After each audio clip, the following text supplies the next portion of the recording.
Bueno, jóvenes, vamos a como examinar el trabajo de Alfredo Castillero Calvo, la peor crisis del siglo XVII.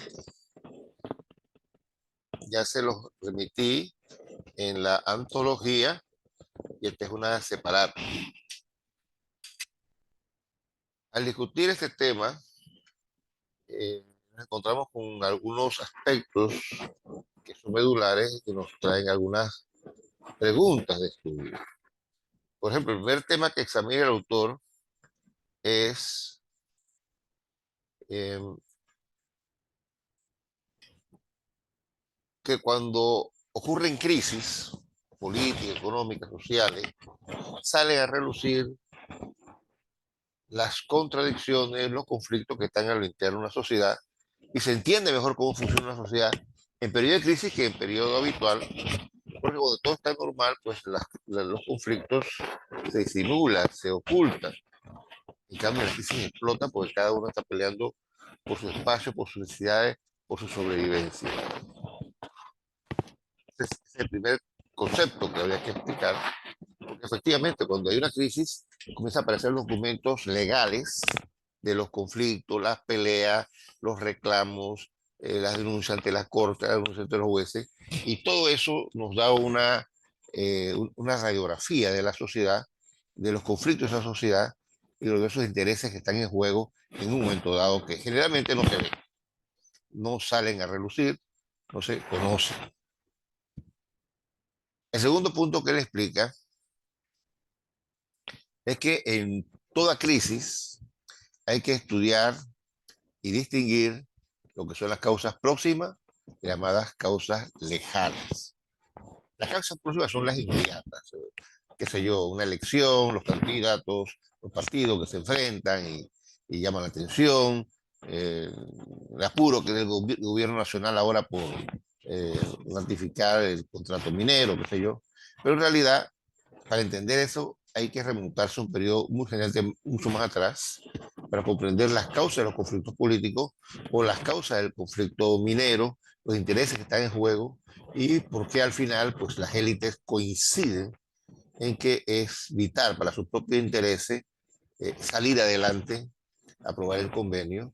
Y en este caso, el que nos ocupa el doctor Alfredo Castillero, es esa crisis que está ocurriendo entre 1640 y 1660. ¿Por qué ocurre? ¿Cómo se vino alimentando esa crisis a lo largo de los últimos 20 años a través de los conflictos entre Portugal y España, el agotamiento de las reservas de plata superficiales en el Cerro Potosí, o las propias debilidades económicas estructurales del sistema de ferias y galeones?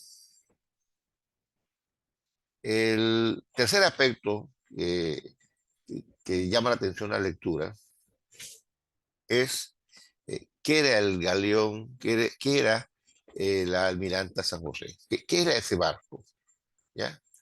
Eh, ¿Por qué era importante ese barco? ¿Qué transportaba? Y más aún, ¿por qué ese naufragio tuvo consecuencias funestas para la economía ismeña? Es una pregunta interesante, porque no es un barco cualquiera, y su mercancía no es una mercancía cualquiera. Alfredo Castillo Calvo explicando por qué y cómo ese barco está trayendo la plata que era importante para el disfrute de la economía en el istmo, y al perderse esa plata, golpeó y afectó a las familias más ricas y poderosas del istmo, afectó a los sectores subalternos que dependían de ella y afectó a comerciantes limeños y sevillanos que de alguna forma estaban vinculados a esto. Y ocurre en un momento en que a mediados del siglo XVII hay una crisis global de la economía en España, Europa, y, y esta crisis europea alimenta a la crisis americana y esta crisis panameña alimenta a la crisis americana y la crisis europea. Es un momento terrible para la economía mundial, la sociedad mundial, porque esto le resta dinamismo a la economía y tiene una fuerza enorme sobre el conjunto de ella. No solo el istmo, sino mucho más allá del istmo. El siguiente tema que examina es el hecho de que después de medio siglo de que la corona España y Portugal están unidas, ahora se separan. En dos tierras distintas, los reinos caminan por diferentes senderos. Y esta independencia de Portugal, que es medio agria, no es dulce, eh, es legal, pero no es agradable a los intereses españoles, tuvo una consecuencia directa en el comercio indiano, del cual depende la economía ismeña. Y esa consecuencia fue que hasta ahora el asiento, que es el contrato para traer esclavos a América, el asiento había estado en manos de portugueses. En la vieja ciudad de Panamá está el asiento negrero, tanto en Portobelo como Panamá la Vieja, que era donde se negociaban y se vendían los esclavos que traían los portugueses, primero a Portobelo, luego a Panamá, en Panamá se remataba.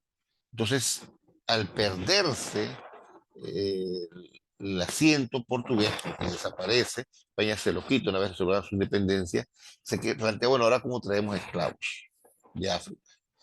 Y se intenta traerlo individualmente, pero esto es mucho más caro, no es constante, llegan ocasionalmente, no era como el asiento que llevaban en gran cantidad y con mayor frecuencia, y eso comienza a haber una disminución en el número de esclavos que llegan tanto al puerto de Veracruz como al puerto de Panamá, y eso hace que haya menos esclavos para vender y por lo tanto menos esclavos para reemplazar la mano de obra que tiende a desgastarse en el trabajo minero y a agotarse en el resto de los trabajos. Entonces, la economía necesita mano de obra, no hay mano de obra indígena, no hay suficiente mano de obra libre para esas tareas que son muy duras y muy difíciles y poco agradables, y se necesita mano de obra esclava, y ahora no está. Y eso va a tener consecuencias globales en la economía, y en Panamá, que uno de sus principales productos de reexportación, que es la mano de obra esclava que se vende a Perú y Ecuador, ahora comienza a disminuir. Recuerda que la economía ismeña depende de la mercancía que viene a Europa, que se vende en Sudamérica, de la plata de Perú, que viene de Bolivia, el Alto Perú, para llevarla a España, y que el negocio negrero es clave para venderlo. Tiene algunos dineros, pero tal vez esa mano de obra esclava ayuda a dinamizar la economía panameña, son los que llevan las mulas, los que llevan los botes, los que trabajan en las haciendas, cuidando el ganado, eh, haciendo cultivos, cargando mercancía en los puertos. O sea, en la economía panameña el esclavo es importante y también lo es en la economía peruana. Entonces, esto tiene una consecuencia terrible porque habrá un periodo casi de 20 años donde no va a haber un flujo constante de esclavos y eso va a afectar directamente a los negociantes y comerciantes que dependían de esto. Pero es peor todavía. Otro tema que va vinculado a esto es que la falta de esclavos hace que los pocos que llegan en barcos ocasionales, por licencias coyunturales, que son insuficientes, hace que estos esclavos sean caros. Simple ley de mercado. Cuanto mayor es la demanda y menor la oferta, hace que la mercancía sea más cara. Entonces, los esclavos que llegan, algunos siguen en Panamá, otros se van a vender al Perú, pero son pocos y son caros. Entonces, el trabajo de las minas de Potosí, que parte se hacía con mano de obra indígena, pero la mano de obra indígena ha ido disminuyendo y hay que meter mano de obra esclava para mantener la producción, hace que la producción de plata disminuya. Y eso ocurre no solamente en Perú, está ocurriendo también en Nueva España, en México. Entonces hay menos plata para llevar a Europa y esto afecta a la economía española que está metida en guerra, que está comprometida en préstamos que ha tenido que solicitar para la guerra, para los comercios, para abastecimiento, y ahora llega menos plata y eso produce una crisis terrible en la economía española, pero también en la economía europea que de alguna forma venía alimentándose de la plata de América que llega a España, inclusive esa plata era la que se usaba para comprar mercancía en China. Y a través de ese comercio pues, había acceso a oro y otras mercancías que llegan de China, como las especies, la seda, la porcelana, por mencionar algunos. Y ahora esos productos escasean porque no se puede comprar, porque no hay plata. Y así que la economía china, la economía europea, la economía española, la economía peruana, la economía mexicana, la economía panameña, entra en un periodo terrible de crisis a mediados del siglo XVII y que el mismo tiene características terribles también, porque eh, no hay- tampoco no hay fuerza de trabajo para hacer las otras cosas, la construcción de residencias, el manejo de la ganadería, la producción agrícola, entonces la carga de mercancía, la carga de mulas, entonces hay un efecto dominó que hace que la mano de obra esclava tenga repercusión en las otras fuentes económicas del istmo, porque incluso el trabajo como la pesca de perlas que venía ocurriendo en el Golfo de San Miguel disminuye porque los casos son los esclavos.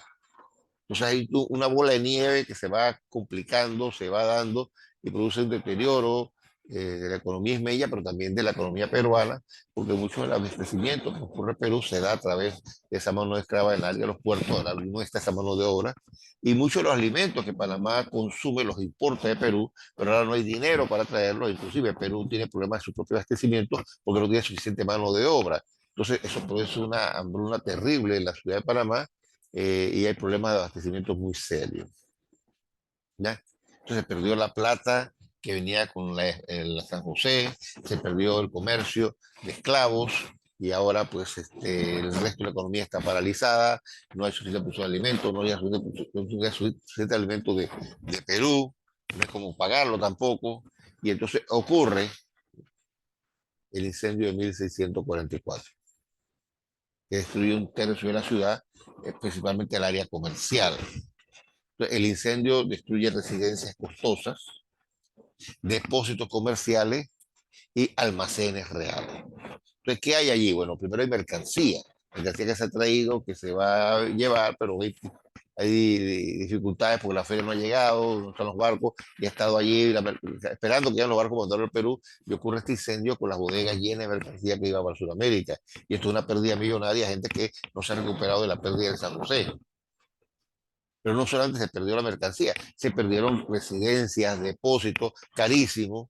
Entonces hay un deterioro del valor inmueble terrible y una pérdida de fortuna de familias y de grupos importantes que de esta no se recuperan y terminarían saliendo de Panamá porque la comunidad está fregada y aquí no hay luces de que la cosa va a mejorar y el incendio tiene efectos terribles. Además de que el incendio están los alimentos, y los alimentos de la ciudad y el alimentos del maíz para las mulas, y todo eso se pierde. Entonces, ahora hay una hambruna terrible, hay que producir, el latano produce lo mismo porque no tiene mano de obra esclava, la mano de obra indígena ha disminuido, entonces hay problemas de abastecimiento, la ciudad pues se quema, y puede imaginar usted esta casa que se quema que no se puede reconstruir y la gente donde va a meterse a vivir, en qué condiciones. Es terrible lo que pasa en ese momento y el incendio tiene como un agregado a una crisis que venía dándose y son 5 años pues terribles, ¿no? Entonces, esto eso, afecta a la población. Mucha gente de la ciudad de Panamá se mueve al interior, otros se mueven a México, se mueven a Perú, a Ecuador, ¿ya? Salen del Istmo porque todo está mal aquí, no se vislumbra buena perspectiva. Así que la ciudad de Panamá disminuye población por migración y la que queda una situación muy de carecía, muy empobrecida en relación como estaba una década antes tan solo. Ya la comunidad toma esta tragedia pues, con gran pena, con gran pesimismo. Ya, puedo imaginarse la cantidad de procesiones que se sacan para que los santos y Dios mismo pues, miren a la ciudad con cierta condolencia. Se pide apoyo a la corona para enfrentar la crisis. La corona tampoco tiene plata porque no tiene plata del Perú. Así que no hay muchos, llega algún auxilio desde Perú, el virrey manda algún alimento, manda algún dinero para que se pueda manejar la situación, paliar el hambre para la situación, pero parte de ese dinero pues, se lo lleva el gobernador del Istmo, un acto abierto de corrupción que empezaría con un momento de crisis terrible, de hambruna, desempleo, lo van a aprovechar los gobernantes para robarse la plata que era ayudar a la situación del pueblo, ¿no? Algo inconcebible, ante maldad terrible. Y, y eso es todo. No, pues que va. En medio de esa situación de hambruna, de debilidad, de que no hay donde cobijarse, hay que improvisar residencia para mucha gente, varios barrios pobres se perdieron, se quemaron chozas, y la gente está viendo cómo la reconstruye, además de la gente rica que perdió sus casas, sus depósitos, y en las monjas, pues que perdió parte de su propiedad, la orden religiosa perdió parte de sus propiedades, pues se quemaron y no había plata para reconstruirla, la propia catedral se estaba construyendo y se quema parte de la catedral nuevamente y se retrasa la inauguración de la iglesia de la catedral. En medio de todo eso ocurre una epidemia, 1645, al año siguiente el incendio.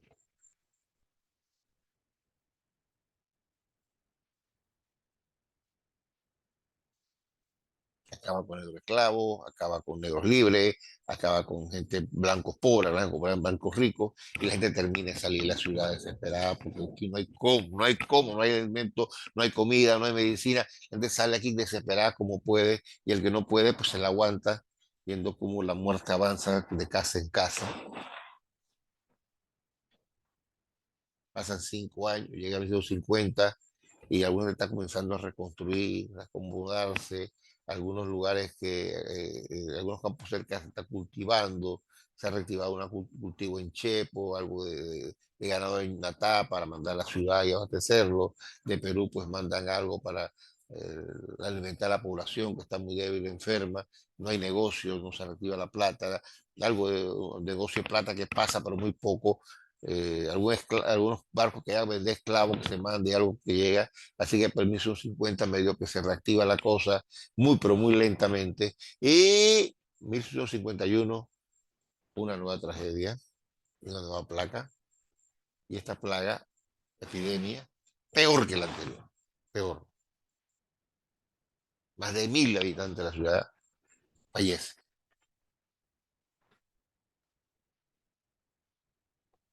Entonces, dígame si no es la peor crisis del siglo.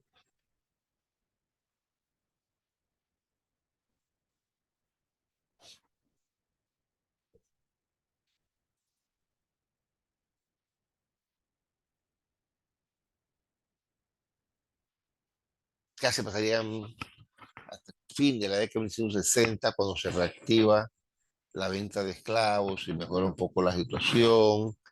Y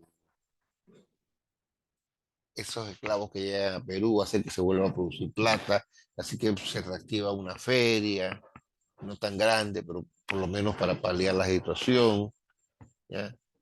Y ya para entonces, parte de los campos de cultivo cerca están por lo menos produciendo algo para que la comunidad coma y se mantenga, incluso son muy modestas. Mucha gente rica se fue y no regresó, y mucha gente rica lo perdió todo y nunca volvió a ser eh, tan afortunada como era antes. Así que para 1670 es que la comunidad comienza a superar esta crisis. La lectura de la obra, pues la recomiendo. Nos dibuja este panorama dando los detalles y personajes, yo estoy haciendo un resumen, ¿ya? Y puedo decir que para 1670, eh, después de 3 décadas de tragedia, finalmente la economía comienza a mejorar, la expectativa comienza a mejorar. Y en 1671-72 viene Henry Morgan.